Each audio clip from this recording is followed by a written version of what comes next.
নদীতে স্রোত ডুবোচর, ফেরি নষ্ট, ঈদের আগেও পরে এবং শীতে কুয়াশার কারণে দীর্ঘ সময় ফেরি চলাচল বন্ধসহ বিভিন্ন বৈরী পরিস্থিতিতে বাড়ে মাওয়া কাওড়াকান্দি নৌরুটের চাঁদাবাজির হার। তবে এই হার সর্বকালের রেকর্ড ভঙ্গ করেছে গত কয়েকদিনের পদ্মার প্রবল স্রোতের কারণে ফেরি চলাচল বিঘ্নিত হয়।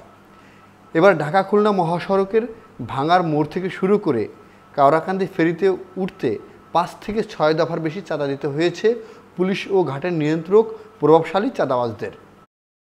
বাঙ্গা আটকাইছে পর ওখানে 100 টাকা দিছি পুলিশে, ওখান থেকে ছাড়িয়ে দিয়েছে সিরিয়ালে, ওখান থেকে ছাড়ছে। পরে আড়িয়ালখা ব্রিজ পার হয়ে ওখানে 500 বাজারের ওই পাশে আটকাইছে।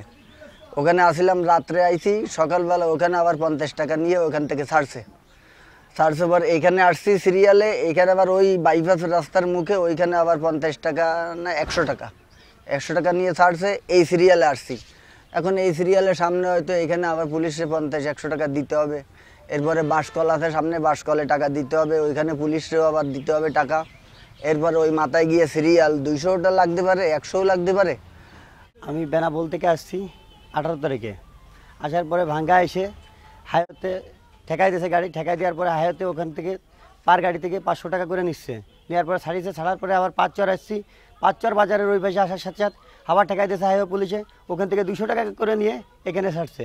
এখানে এসে আজকে 3 রাত যাবত একভাবে রয়েছি, আপনার আমাদের কোনো নেই।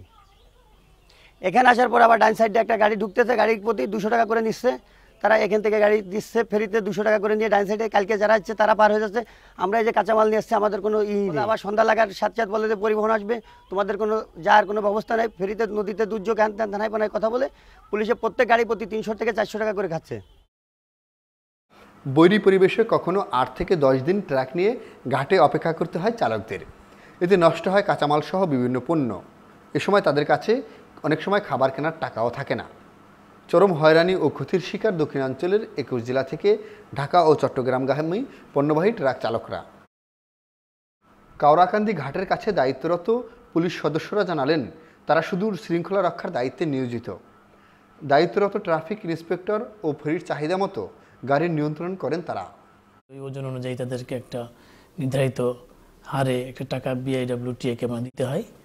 এরপরে ওই ফেরির টিকিট কাউন্টার যেখানে, ওখানে গিয়ে ওই তাদের সিরিয়াল নিতে হয়।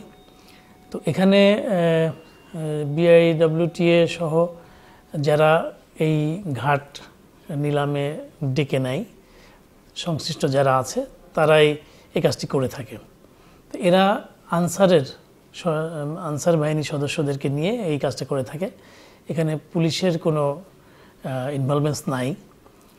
তবে আমার জানা মতে যখন আমাদের কাছে কোনো অভিযোগ আসে যে কোনো ট্রাককে বিশেষ সুবিধা নিয়ে সিরিয়াল ব্রেক করে আগে পাঠানো হচ্ছে, তখন আমরা সেখানে যাই, সেখানে বিষয়টি দেখি।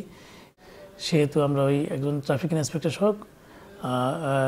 এবং PSI সহ একজন কনস্টেবল রেখেছি, তারা যাতে কোনো যানজটের সৃষ্টি না হয় সেদিকটা দেখতেছে।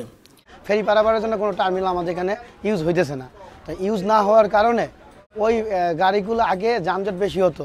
তখন আমাদের এখানকার ওই যে TI সাহেব এবং পুলিশ প্রশাসন সবাই মিলে একটা সিস্টেম করছে যে বেইলি ব্রিজের নিচে যেখানে আমাদের বাইপাস রাস্তা আছে সেখানে সমস্ত ট্রাকগুলি আটকে দেওয়া হয় এবং ওই সেখানে পুলিশ প্রশাসন ট্রাক আটকে রাখার পরে ওই পচনশীল দ্রব্য যেমন ওই কাঁচামাল, মাছ, এগুলা পরিবহনের সাথে বাইপাস দিয়ে চলে আসে আমাদের ঘাটে।